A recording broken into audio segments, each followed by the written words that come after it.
The Dragon's Fury. There are many forgotten weapons in Team Force 2. Far by the most forgotten Pyro weapon in Team Force 2 is the Dragon's Fury. And it was real for me too. I was young and thinking I didn't need any weapon other than my flamethrower, flare gun, and the extinguisher. Until now. For making of this video, I had to let go of my beloved loadout to try out.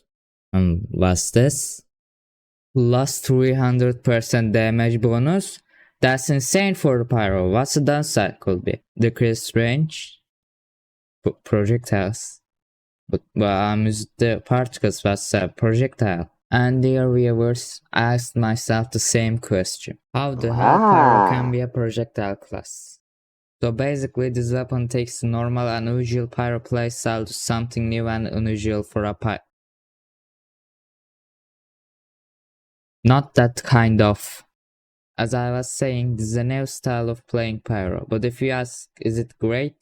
I would say well, everything has their pros and cons, so here's my analysis of playing with the Dragon's Fury. First, let me tell you, it's great. Not broken or anything. If you can aim it and predict your enemy's movements, it's a really good weapon with a high damage output. If you can hit a light class with it twice, the afterburn makes sure they won't survive.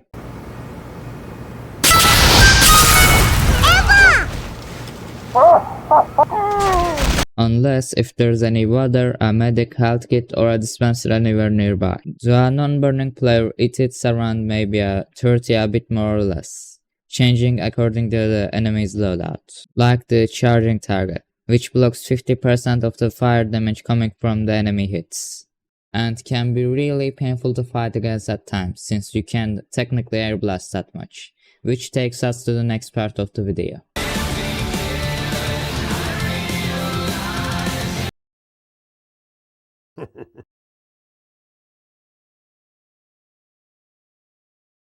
The vulnerability while using it. It has a cooldown of 1.6 seconds. If you don't understand how slow it is, as an example, stock flamethrower's air blast cooldown is 0.75 seconds. You can say this can't be that much of a problem, but believe me, once you lost your ability to the air blast, again technically, demonites and soldiers become a much bigger problem. Since, well, you can't push them or reflect their stuff around anymore. So this leads us to our next part.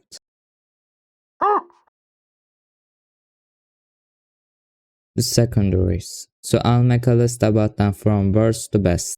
The worst is the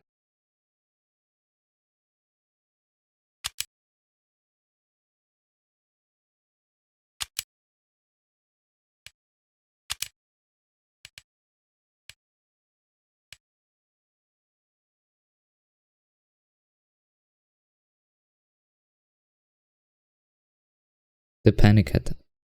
Okay, I know these words might be hurting your feelings, but if you play it yourself or watch it from other TF2 content creators, almost all of them are using the panic attack to finish off enemies on Pyro. But with this loadout, we already got the Dragon's Fury, something which can do a lot more damage and also not get affected from the damage fall-off. The only useful thing about the panic attack is that it can do a good amount of damage and still deploy faster than Dragon's Fury's cooldown.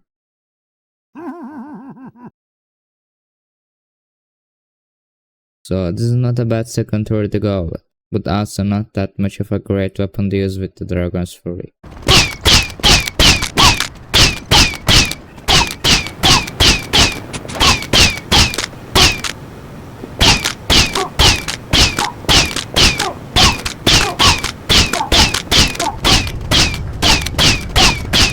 If you can do the night job, you might try it out, but talking my own experience, if you are not going to flank the enemy, it's still kind of useless.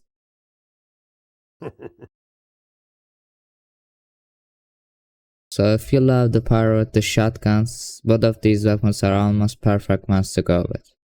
Also, it's fun to play unlike some other weapons. Although if you can aim, I would recommend the reserve shooter more than the shotgun because of the deploy time.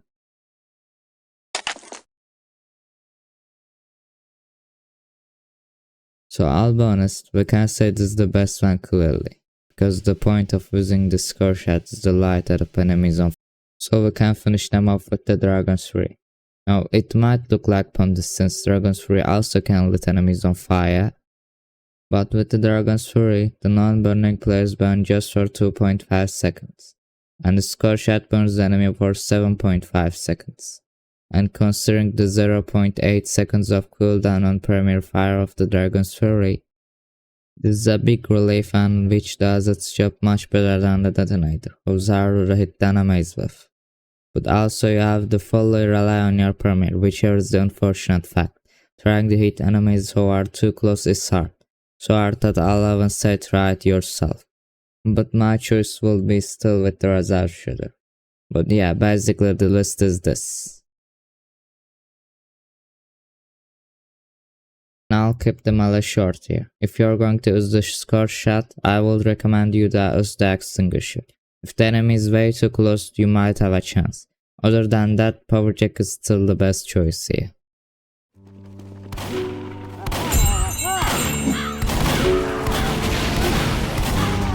The enemy has taken our intelligence.